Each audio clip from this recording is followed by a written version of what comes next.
So now I want to go into more about like the spiritual side of things, because I think this is so interesting. So fun fact, like when I started talking to you, like you actually kind of opened my eyes to the connection between like elite performance and spirituality, because I didn't even know that, you know, believing in a higher power, that kind of stuff could help you elevate your performance. Of course. So how did you use spirituality in your career? Or like how did you realize that this helped you? So the three parts of the human person are mind, body, and spirit. Yeah. Or physical, mental, emotional. So it's the emotional, spiritual. And what is the spiritual? It's that animating spirit. All right. It's human beings are inherently irrational is the wrong word. We hallucinate all the time. So we, on our day-to-day life, hallucinations don't really make a difference. But anytime we get anything complicated, we begin to we can't actually see reality. Right. So one of the ways that we focus this animating spirit is through spirituality. That's how it expresses itself, right? It's within us as human beings as social animals, right? And you can call it by many other things, and it's all has the same sort of underlying current, at least when you see it from this perspective. And now we're talking about elite performance, right? It's what is it about this game, okay, this sport that drives you to give it all?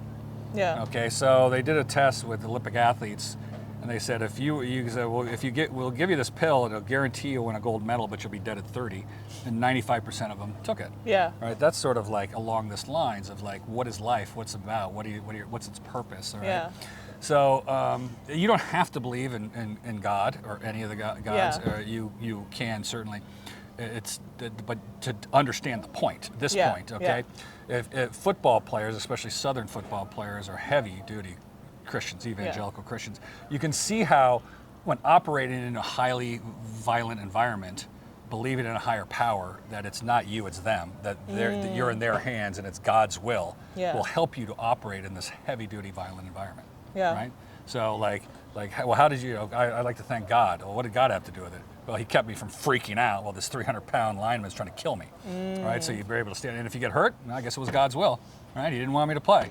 So that frees you from certain things in life. All right. So like the main Christian theology is faith, hope, and love. Right? If you have faith, then there's hope, like hope in an afterlife. Therefore, you can forget about everything and just love. Right? It allows you to love everybody because in the end you'll go to heaven. Right, so it's a mental transformation that occurs through spirituality. In that sense, in Christian theology, love. So what we're trying to do in sports is to use that spirituality in a direction which is to try to win the athletic contest. Yeah. And that's kind of where it comes from. So that's I guess that would be, I think, what did we talk about? We talked about sports tests us.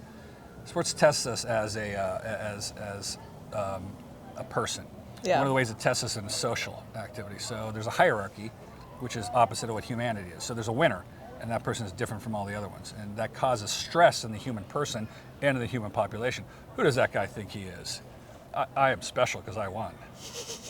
Number one, gold medalist. All right. How did that make you feel? Do you say, look, he's cocky? Oh, look at how Kent, you should be humble. Right, those are social constructs, humility and all that stuff. Those are social constructs as us as a species. Well, sports are specifically designed to rip that part of us and to test it. Who wants to not be social? Who wants to be looked at as, calling people names like, oh, he's a narcissist, or he's cocky, or he's this and that. It's like pejoratives. They're meant to put you down. Yeah. Why are they doing that? They're putting you down to bring you back into the tribe, into the collective, into the thing. So that's what sports is for. Right? And once you recognize it, how do you deal with it? So, I was working with an athlete who was a heavy duty into this, and he was having a conflict with that. He was having a conflict with his spirituality, his religion, and competition, like I just said. Well, we should be humble, we should be this and that. I go, that maybe, is that really? Like, what is it that God wants for you in this case? And so he was able to reconcile that and had a great elite performance, right? So, so I don't know, like, will you tell me, what was the one we talked about with you? So you talked about how with the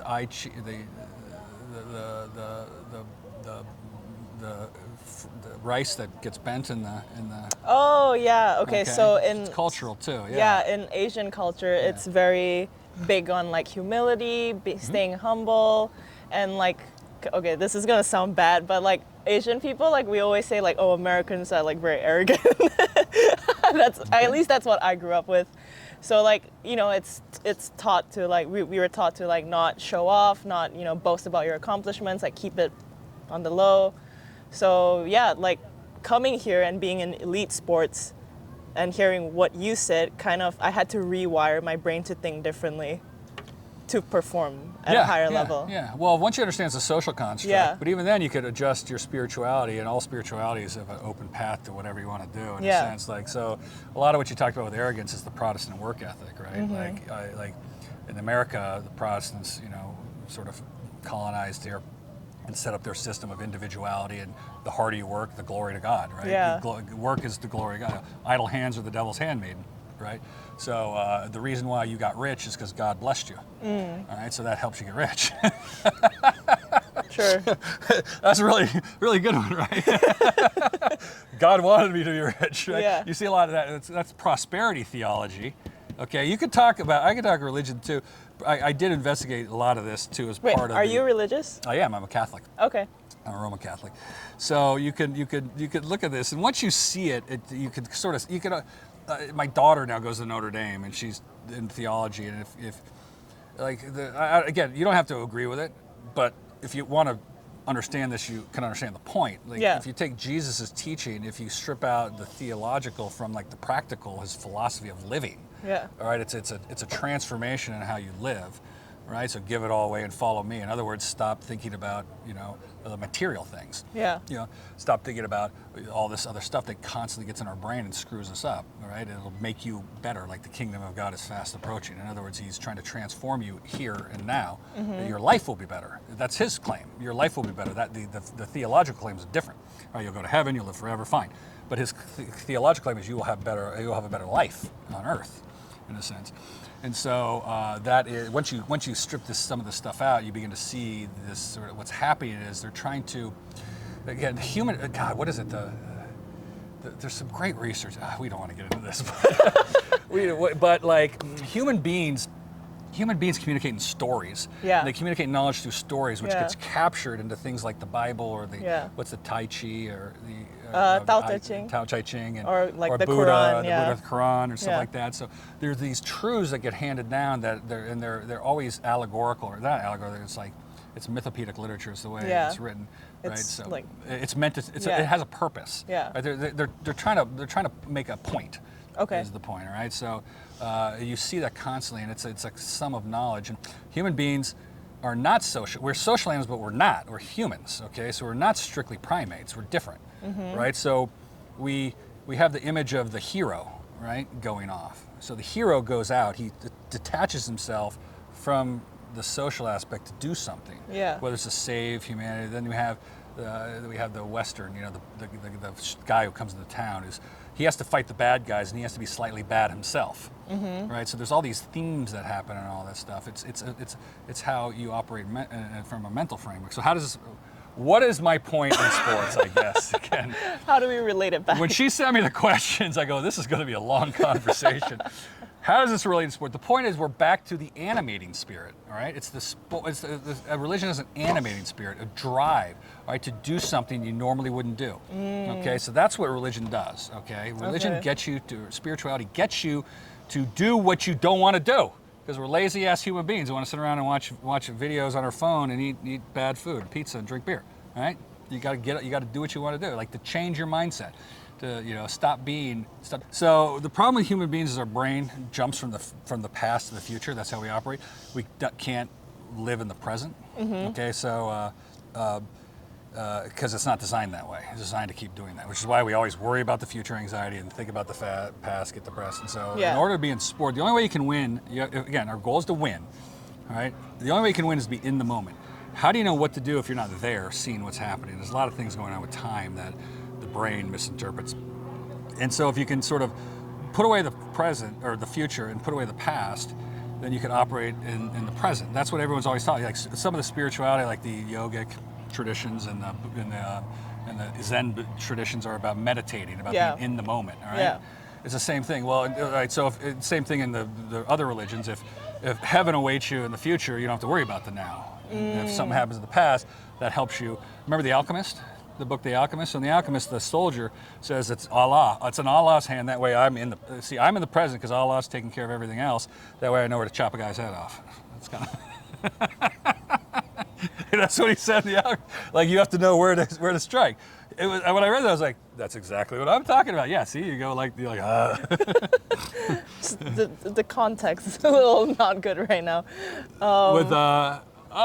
Look, like these things these things get out of control. All right, but the point is, sports is that's a good example. Sports harnesses these things in a correct dimension, right? Right. Proper religion harnesses them in the proper direction. This human animating force can get out of line. That's the point. The human animating force can get out of line, and the disasters occur because everyone says, my guy did this, no, my guy did that, and we've seen it throughout time because this force is powerful. Is the point. The spiritual animating force is powerful, and if you can harness it in the right direction, it can help you win an athletic contest, which you were talking about before. Exactly. Like, one of the great things about sport, if you notice, there's 3 institutions that are global. Okay? One is the Catholic Church, and that's spiritual. One is the United Nations, and that's political. Right? So one is this, the other one's about fighting. The third is the Olympic movement.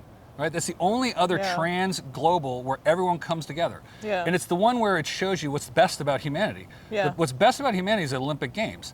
Because no matter what's happening in the world, this war, that war, we're fighting, whatever's happening in the world, all peoples, all races, all sexes, all things come together to play sports, and you see the greatness of humanity. Yeah. And we're all the same at the Olympics. Yeah. Okay? Versus the United Nations, where they're all yell. That's the politics, where we all got to argue about stuff. Yeah. And then religion, where we got to fight everything, right? Yeah. Whatever it is, my point. The point is, that's what's great about sports, and that's what I like, and that's what I write about. That's why if we can get these people, like I talked about with the antisocial baseball player, if we can get that directed to hitting balls out of the baseball park rather than kicking over chairs in the dugout, we've accomplished something. Yeah. So basically, just channeling it in the right way. Exactly. Cool. Most profound thing I think happened in match, and I've written about it in the past, was when the voice spoke to me. The voice of the little boy spoke to me in the Atlanta Olympic Games. So we're in the Olympic Games, and it's a quarterfinal match, and we're losing badly. And more importantly than losing, we're getting beat, and they're playing better than us. It's not so much that you're losing; it's bad that they're better than you. So there's only 2 things that happen in a match: either they're better than you, and you lose, or you're better than them, or you're better than them and you lose. Right? And you play better, right? So you're either better than them and you lose, or you're worse than them and you lose, right? So, and a lot of times, if you're worse than them and you lose, that's kind of expected. You have to play a better game. Yeah. But if you're better than them and you lose, it's because you're not on your game. Yeah. Or they're having a game, or something's going on with you. Right? So, in a sense, that they weren't as good as us, but they were beating us, and they were beating us. So we have to shift back into getting to be a better team. Yeah. Or else we're going to lose.